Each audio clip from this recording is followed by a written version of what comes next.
Tá mé ábalta má linsa thuairt amach mar dílim se ábalta aon rud ag fháil.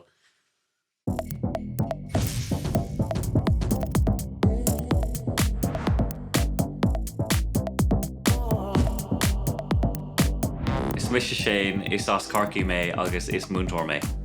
Okay, nniuh guys, tá míad ag léamh scéal.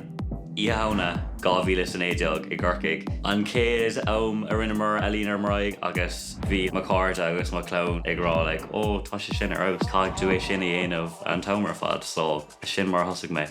Nuair bhfuil smididh maithíam cosú le Shane, maithíam bhfuil mé ag déanamh an rud is tábhachtí dom agus is rud is má lom. Ó mo leon dóg bhí sim mór agam in ealaíon bhí mé ag taring pictiúr agus ag taring ar mar cópla ar scoil. Agus ní airna mé ealaíon ar bhean scoil agus tá sé sin ground bharnis ach ag gláiste bhar an smáil caiig tú ábhar a ranú agus obair a dhéanamh san ábhar sin. Ronaigh mé ealaíon agus fuair mé amach bhfuil pasna gom bhí sé sin ar aus domsa. Tá na man thuisiúta agam, tá TikTok agam agus tá Instagram agam agus is even le míos. Thosaigh mé chur pictiúr ar Instagram nálaigh sé cata agus tar éis sin bhí mé ag déanamh é gach seachtain.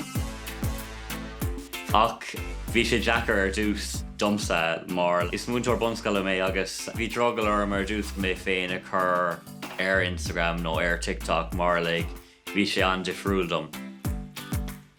Bhí imníar go bheiceigh na múinteoirí na tuismóirí na pictiúirí ach is cuma le gach duine ag deireadh an lé agus tá na múinteoirí ar scoil anna takeúil dom agus is brad ó na pictiúirí tá agam.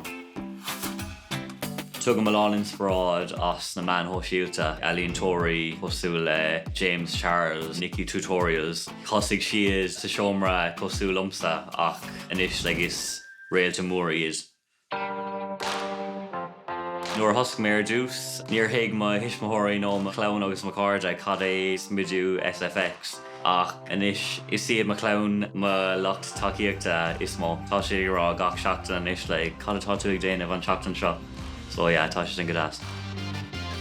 Tá tú ábalta bheith níos saoire le smididh SFX. Tá tú ábalta rud a chur de aghaidh agus a bheith groundhar nó a bheith ag smididh álacht agat nó a bheith scanrúil. Is bralum gnáróidí a churma aghaidh cosú le pop air nó leathanaigh nó paint agus rudaí mar sin.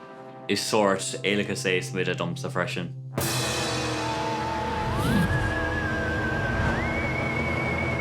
An Dúshlán atá Rome in neomh ná smididh sa bhliain 3,000. So an téma atá agam in neomh ná domhan gan pop air ealaíontóir gan tro. So tá mé rigan is cat mé bheith topic. Is paint sa tóna má féasóg ach is mála mé mar nuair bhfuil má féasóg imethe tám se cosú le óbh.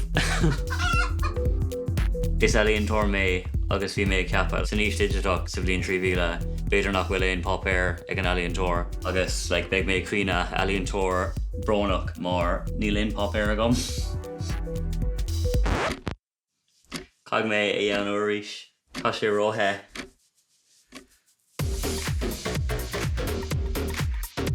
Is mé sé an criticóir is mó atá agam mar is performe tá feiche nó méid fácha ó God.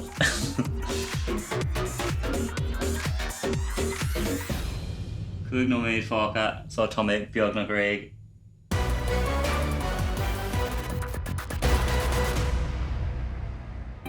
Tá mé cricna agus tá mé broadú las agus tá úntas arm go raibh mé ábalta an smididh sin a dhéanamh in nócha nó méid.